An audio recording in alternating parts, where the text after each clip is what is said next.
production. And when I talk to a couple of them, they say, we're afraid you're going to shut down all the oil wells, all the oil refineries anyway, so why should we invest in them? I said, we're going to need oil for at least another decade, and that's going to exceed and beyond that. We're going to need it. You know, you hear a lot of things at a State of the Union. You rarely hear derision.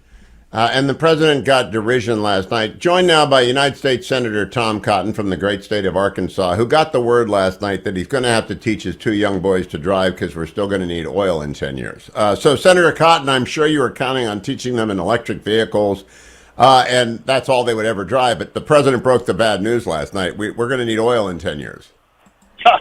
Given how reckless those boys on their two wheels right now, I'm not sure they're going to be getting behind four wheels later in life. They don't tone it down. It was pretty remarkable to hear the president admit that we need oil and gas for, just 10 years, Hugh. But in 2033, we can switch it all off. I'm sure that all the people out there thinking about investing in drilling or production or refineries that can run into the billions of dollars and have a multi-decade payoff period are now just chomping at the bit to go out and put their own money or their clients' money at risk, thinking that the Democrats in 2033 are going to shut them all down, as they've been threatening to do all along. This is one reason why we're facing a growing energy crisis in this country, is the Democrats are trying to strangle off investment in and growth of the oil and gas sector. But the truth of the matter is we're going to rely on the oil and gas forever, Hugh. There's almost certainly never going to be a time when we don't need oil and gas, not just to do things like power our vehicles, but to make clothes and plastics and other things that are based on petroleum. It's really the dumbest thing he said last night among many dumb things. But, Senator, let's come back to that. I want to talk about your colleague in government, the new superstar of stage, screen, and television, Governor Sarah Huckabee Sanders. Boy, did she kill it in the response last night. She did. Sarah did an outstanding job. She's off to a great start in her first month as governor. Our legislature is passing many important bills with many more to come. And I thought she had a very well-framed line that increasingly the choice in our politics is not between right and left, but between normal and crazy.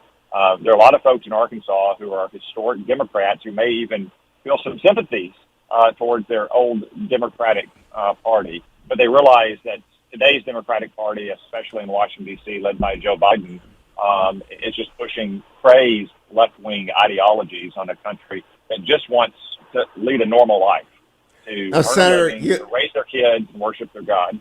You have been to a number of these. Your time in the House, your 7th year in the Senate, you've been to a number of State of the Unions. I don't think I've heard one as off the rails as this. And, of course, our left-wing friends in legacy media are saying, boy, you look good. And Nancy Pelosi said, with age comes wisdom. But, in fact, it's embarrassing. And national security threats. I was with your old friend, Mike Pompeo, last night. I think you two are going to be slightly competitive when it comes to book sales, your book being Only the Strong and his book Tough, Never Give an Inch. And I think he may have sold more than you in the first week. But we were talking about you behind your back and whether or not you will brave the cold of the Army-Navy game up in Massachusetts next year. But what is the deal about the lack of seriousness in his speech after Secretary Pompeo said last night, the Chinese just transited our most secure parts without interdiction and covered in a bodyguard of lies about what happened for a week? Why wouldn't the president at least talk about it last night? Well, first off, Mike's new book, Never Give an Inch, is great. It's a deserved bestseller. I hope all your listeners have gotten a copy to read it. It's an inside account of what happened in the Trump administration from someone who was there from beginning to end, and also a very sober look at the face, unlike President Biden's State of the Union address. Yes. I was watching the clock in the chamber, and I think we passed an hour before he even mentioned China or Russia and Iran at all. It's almost like they put the speech to bed Sunday afternoon at Camp David and celebrated over some ice cream. And then someone said, hey, Mr. President, we forgot to say anything about the threats our nation faces. So they tacked on 2 minutes of perfunctory comments at the end. Joe Biden ended up spending more time on baggage fees than he did the Chinese communists, probably the gravest threat our nation has ever faced to our way of life. I suspect that's in part because he didn't want to highlight a humiliating moment for America when a spy balloon last week became a trial balloon testing Joe Biden's strength and resolution, and obviously he came up lacking. I can assure your listeners, by the way, having gotten more information about the circumstance, that we could have easily shot this balloon down over the Aleutians. It was not much more than directing a pilot with the command fire. Yet Joe Biden's indecision and his fearfulness of ever doing anything that would offend China, as you saw again last night, when he talked about them as if they were like a high school basketball rival, a competitor, not a mortal threat to our way of life, caused him to allow this balloon to float on its merry way all across the middle of the country. Appeasers are going to appease, Senator Cotton. Now, one of the things Secretary Pompeo said last night is he is disgusted. I'm paraphrasing because I don't have the transcript in front of me. He's disgusted by people saying, oh, they've got spy satellites that can see everything anyway, so no big deal.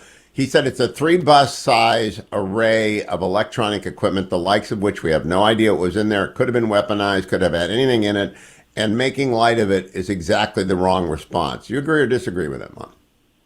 No, you should not make light of it. I know I've heard several people dismiss it as a 300 or 400-year-old battlefield technology, but there are plenty of reasons why a nation would like to use a balloon in this fashion.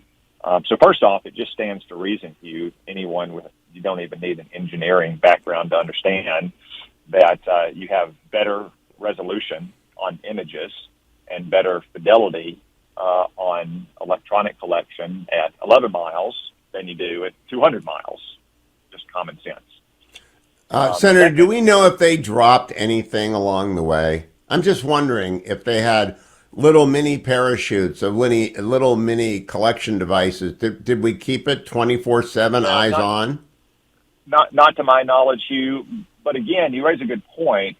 It's fine for the intelligence agencies and the Department of Defense to say we don't think this gave any capability beyond their satellites, but we don't really know until we can collect all the debris and hopefully put together exactly what that balloon was carrying. We don't really know what it had.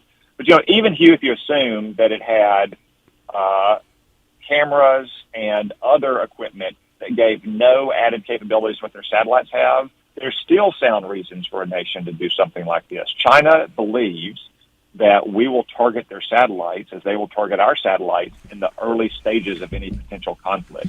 Therefore, these balloons, if fully tested and rolled out for them, will provide a significant redundant and resilient capability to provide exactly what their satellites otherwise provide. So there are a lot of reasons for China to have done this, sound reasons of statecraft.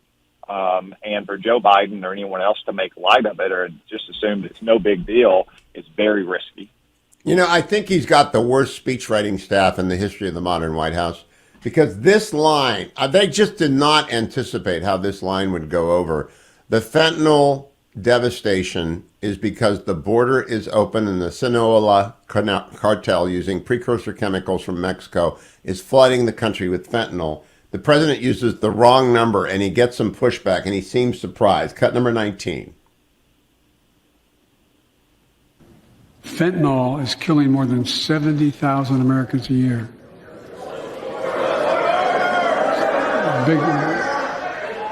You got it.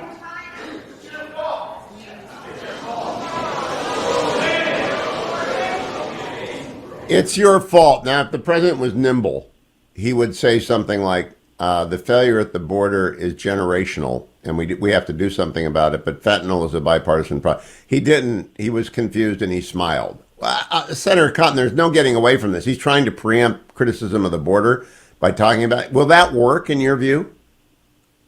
No, Hugh, I don't think it will. And the fact that we're losing over 100,000 Americans a year to drug deaths just highlights how dangerous our border is. As I've said before to your audience, you should ask yourself what you would do, what you think our government should do, more to the point, if ISIS or Al-Qaeda set up shop in Juarez or Monterrey or Tijuana and was killing over 100,000 Americans a year. And that's exactly what we should do to these cartels. Yet Joe Biden refuses to protect our borders, which is the most basic kind of national security, border security is.